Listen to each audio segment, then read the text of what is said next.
this is the big redirection for me. This is where I have made the biggest shift in my life so far in terms of how I approach myself and my life and other people.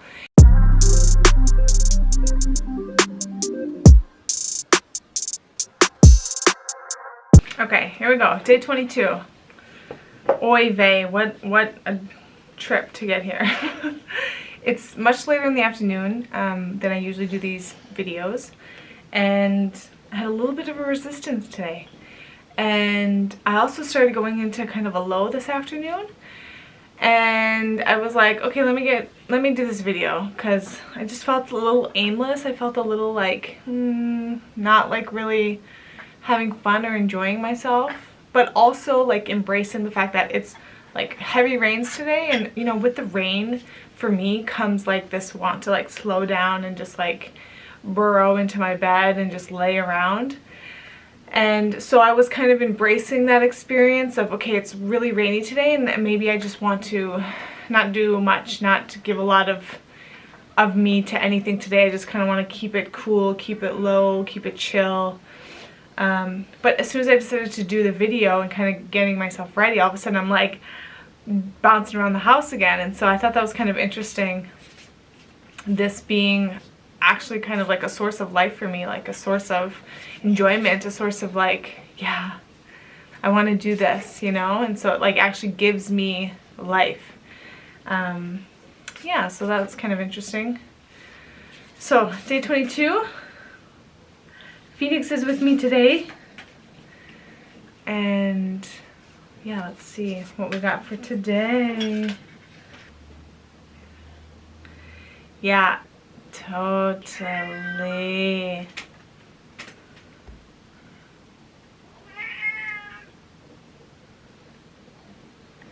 says inner temple, devotion, tune into the portal of your heart.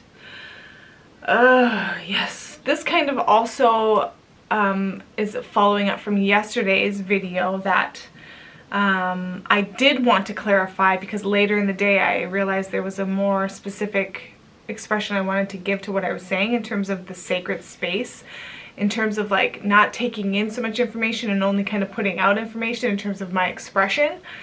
It's that point of keeping my temple, my body is my temple, right? My body is where the kingdom of heaven is, if you can believe that. Everybody is what is the manifestation of heaven on earth. And so it's that point of, I want to keep my temple clean and safe and pure, and I don't want to just consume and just put all this information into my body just for the fucking hell of it, you know, because the reason I would do that is because I'm trying to fill some void. I'm trying to fill some emptiness. I'm trying to fill some idea that I am not here and I'm not complete and I'm not whole just here, when I'm coming into this realization that I am. I'm very much whole and complete and fulfilled and perfect in my physical body here without the need of anything. And so that point of like keeping my space sacred, keeping my temple clean, keeping my temple clear, is kind of, you know, why I don't want to take in so much information. I don't want to just observe things on social media anymore. I don't want to just like take in the news just because it's here, just because people are putting it out there. I'm not interested in that. I'm interested in creating something different and creating it from me, you know? I want to be my source of information and my source of, you know, I want to create and give to this world. I don't want to just take. And so it is kind of that point of like my inner temple is becoming very sacred to me and special to me. And obviously I have been using self-forgiveness to kind of purify my inner temple, to, you know, make right what I see is wrong in the inner, you know, parts of me, the things that have been ashamed of or want to keep secret.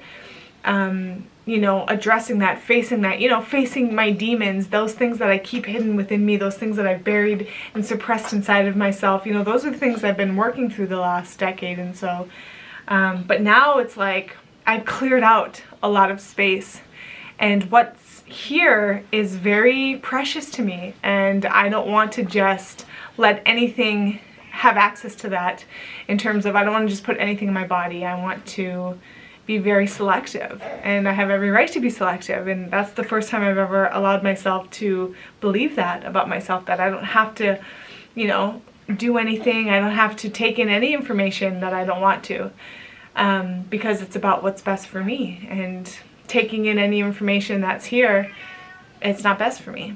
So devotion, tune into the portal of your heart.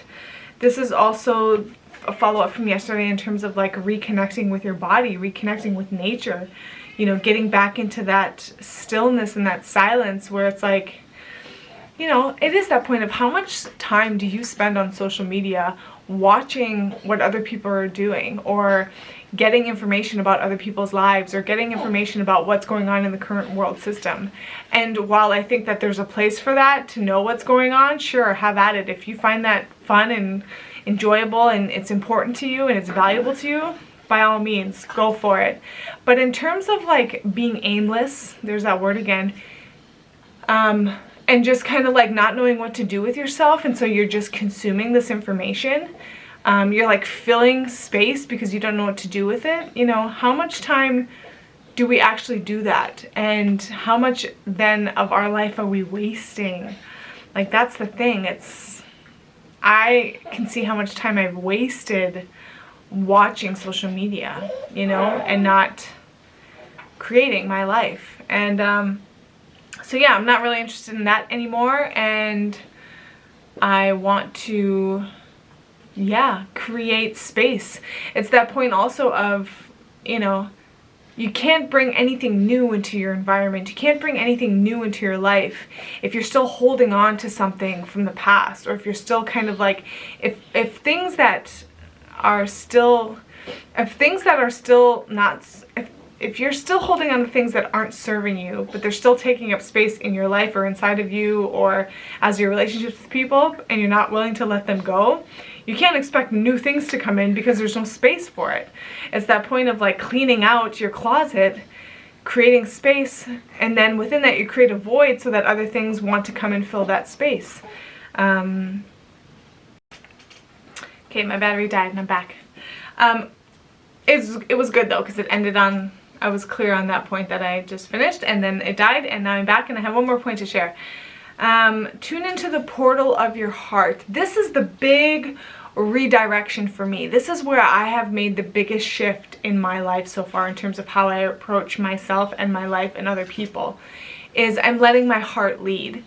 So I have been very much guilty of, and it's not a guilt thing, it's just, that word is here. I have been very much leading with my intellectual mind, my rational thinking, that's based on rights and wrongs, shoulds and should nots, that point of responsibility to, you know, this greater point of like, I have to serve something outside of myself. And there is very much a black and white approach to things, into life. Like, I have to do this, or I can't do this.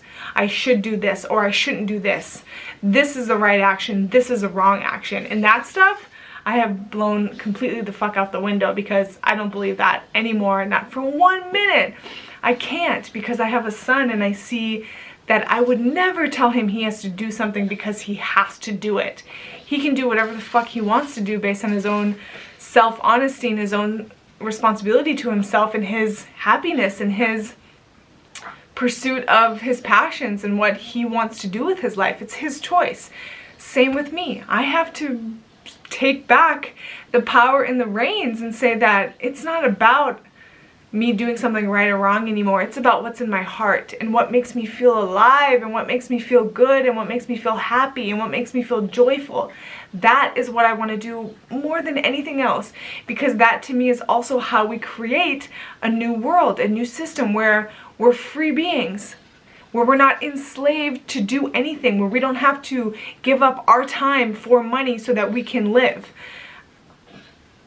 I'm going to now, today, and from every day for the rest of my life, allow my heart to lead. Because if I was in a free world, if I was a free being, that's what I would be doing. I would be free to choose who I want to be and what I want to do and where I want to go and how I want to interact with people. I'm starting that today. I am not waiting for this world to change. I'm gonna be the change I want to see in this world, and that's how I'm kind of looking at it practically. Tune into the portal of your heart. That's a big thing. My heart opened when Phoenix was born, because all of a sudden I see this innocent child in front of me, and what I want to give him and how I want him to experience the world, I realize that's what I want for myself, and I'm now giving that to myself. And I'm not waiting for anyone, and I'm not waiting for anyone to give me permission. I'm listening to my heart. What does my heart say? What does my heart want? What is in my heart? Because that is, from my perspective, who I really am. And I feel like that's what's missing from this world, is that we don't have enough people following their hearts. And we've created a very cold world because of that. So I'm ready to, you know, put some life back in this world, put some heartbeat back in this world by bringing, you know, my beats, my rhythm, my expression, you know, walking the beat of my own drum, as they say. So that's what I'm doing. So yeah, very cool. That's the thing, yeah, you know, it's like you can't change the world. You really can't change the world without changing yourself. Because the world is just an outer reflection of you, you know? Every part of the system that we see on the global scale, on the greater scale, that is you. That is you. So once you free yourself, then we are able to free this world. But you can't free this world without freeing yourself first. Hard. Maybe hard for some people, but to me it was like, oh. It really was like such an epiphany to realize that I don't have to wait for this world to change. I'm gonna change. And within that, I believe I'll change my world.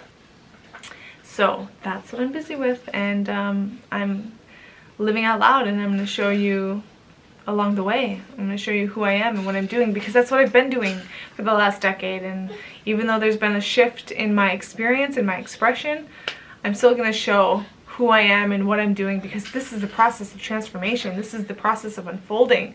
This is the process of life, and how life is always constantly changing. It's never the same. It's always growing, it's always blooming, it's always moving. This was the thing that I considered yesterday, or this morning actually, was, you know that saying, if there's a will, there's a way. And then I saw that point of like, flowers or grass or anything that is of the earth can grow through these really obscure places like stone or cement. Hold on, buddy, let me just finish this point. Okay. Okay, I'll see if he's gonna sit with us. That point of life finds a way, always. And it's that point of, if there's a will, there's a way. So we can see even in grass growing out of cement that life has a will, and so it will find a way. And so that's also kind of how I'm leading my life, is that my heart has a will. I have a will to live, and so I will find a way to live, and I have a will to be free, and I have a will to explore this world, and I have a will to stand in my utmost potential, and I will find a way to do that. And I trust that. I trust life. And so that's what's up. That's what's up. Okay, we're signing out now. Say goodbye, Phoenix. Goodbye, Phoenix. Goodbye. Goodbye. Goodbye. Goodbye.